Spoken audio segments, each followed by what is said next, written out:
नाजरीन अस्सलाम वालेकुम। आप देख रहे हैं पीस पब्लिक न्यूज़। आपका मेज़बान मोहम्मद यूनुस ताज। नाजरीन आज की ताज़ा खबर ये है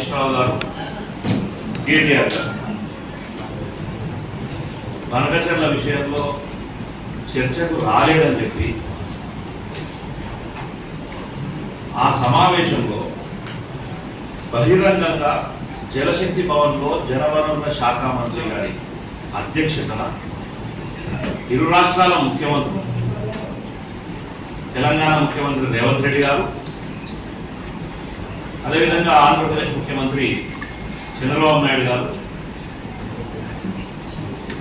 ఇద్దరు ముఖ్యమంత్రుల ఆధ్వర్యంలో మంత్రులను పెట్టుకొని ఈరోజు ఎటువంటి విభేదాలు లేకుండా ఈరోజు బహిరంగంగా లోపలిలో కూర్చోకుండా బహిరంగంగా జలశక్తి భవన్లో కూర్చొని ఈరోజు చర్చ జరగడం జరిగింది, సమీక్ష జరగడం జరిగింది. అంత బహిరంగంగా సమీక్ష జరిగిన తర్వాత కూడా మీరు ఆల్రెడీ లోపల మాట్లాడుతున్నారు, మీరు బయటికి చెప్తలేరు, మీరు మాట్లాడుతున్నారు, తెలంగాణకు ద్రోహం చేస్తున్నారు అని మాట్లాడితే అసలు తెలంగాణ గురించి మాట్లాడే నైతిక హక్కు ఈరోజు టీఆర్ఎస్ పార్టీకి ఉందా? కేటీఆర్ కానీ, హరీష్ రావు కానీ, కేసీఆర్ కానీ, కవితకు కానీ, అంటే కవిత కొత్త సొంత దుకాణం తెలుసుకునేదేమో కానీ వీళ్ళకు ఉందా?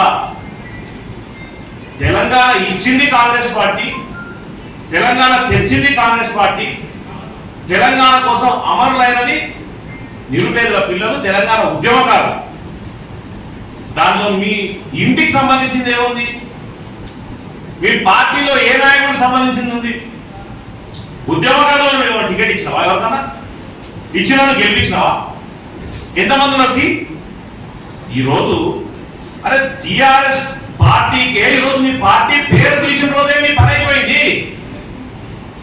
ఈరోజు తెలంగాణ రాష్ట్ర సమితి కాదు, భారతీయ రాష్ట్ర సమితి. తెలంగాణ రాష్ట్ర సమితి అని తీసేసిన రోజే తెలంగాణ ప్రజలు నిన్ను నమ్మడం వదిలేసారు. అసలు నీకు తెలంగాణ గురించి మాట్లాడడానికి హక్కే లేదు. పోనీ అన్న భారతీయ రాష్ట్ర సమితి పెట్టుకున్నందుకు భారతదేశం గురించి ఏమైనా మాట్లాడుతున్నాం అంటే గది లేదు. ఈరోజు చిత్తశుద్ధి ఉంది అని అంటే కాంగ్రెస్ పార్టీకి ఉంది.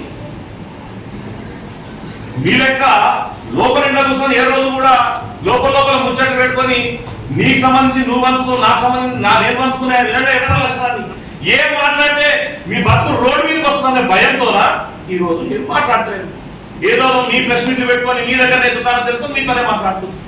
కబాటారు మళ్ళీ చెప్తున్నా, మీరు నిజంగా తెలంగాణ గురించి మాట్లాడాలన్నా, తెలంగాణ ప్రజల పక్షాన మాట్లాడాలన్నా మీ పార్టీ పేరు మార్చిన రోజు మీరు అయిపోయింది. మీరు బరాబర్ మీ ముఖ్యమంత్రి, మీ మాజీ ముఖ్యమంత్రి ఎవరైతే కేసీఆర్ గారు ఉన్నారో, కేటీఆర్ గారు కానీ, హరీష్ రావు గారు కానీ వెంటనే వారిని తీసుకొని వచ్చి అమరవీరులకు క్షమాపణ చెప్పి మీ పార్టీ పేరు తప్పు చేసిన భారతీయ జనతా పార్టీకి పోయినా కాబట్టి తెలంగాణ గురించి మాకు మాట్లాడే నైతిక హక్కు లేదని చెప్పి ఆ తర్వాత ముక్కు నేరట్లేదు. అప్పుడు మీరు మాత్రం మాట్లాడండి, లేకపోతే అసెంబ్లీకి వచ్చి మాట్లాడండి, లేకపోతే మీ దగ్గరికి వస్తాం మీ తన మాట్లాడండి. దీన్ని దేనికి సాధన కాదు. నోటికి వచ్చింది ఏదో మాట్లాడడం, పొద్దులేసి పేపర్లో పడడం, ఇది ఒక్కడే దుకాణం తెలుస్తుంది.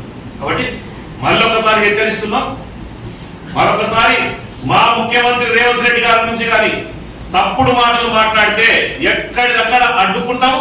మా శ్రేణులు, యూత్ కాంగ్రెస్, ఎన్ఎస్ఏ శ్రేణులు కూడా తప్పుడు సమాచారానికి ఇట్లా ఎక్కడెక్కడైతే ప్రచారం చేస్తున్నారో వాళ్ళందరినీ పట్టుకొని తోలివలసిందే నేనే చెప్తున్నాను.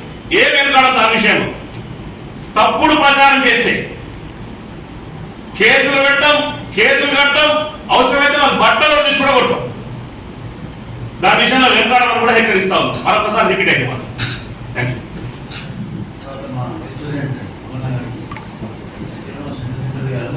నమస్కారాలు. ఈరోజు మీ అందరికి తెలుసు, గత 10 ఏళ్లలో కేసీఆర్ కానీ, కేటీఆర్ కానీ, హరీష్ రావు కానీ, కవిత కానీ ప్రజలందరికీ, తెలంగాణ ప్రజలందరికీ మోసం చేసింది.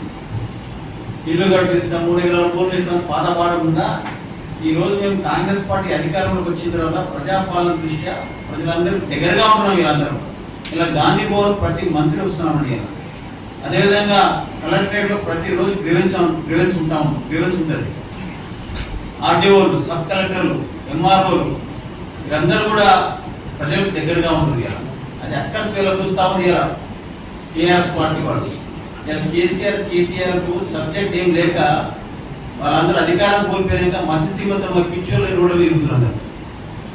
ఇంత ప్రజలకు ఒకసారి గ్రామాలకు చూడండి, గ్రామాల్లో ఉంటాం, గ్రౌండ్ లెవెల్లో రోజు ఉంటాం కాబట్టి మా అందరికి తెలుసు సమస్యలన్నీ.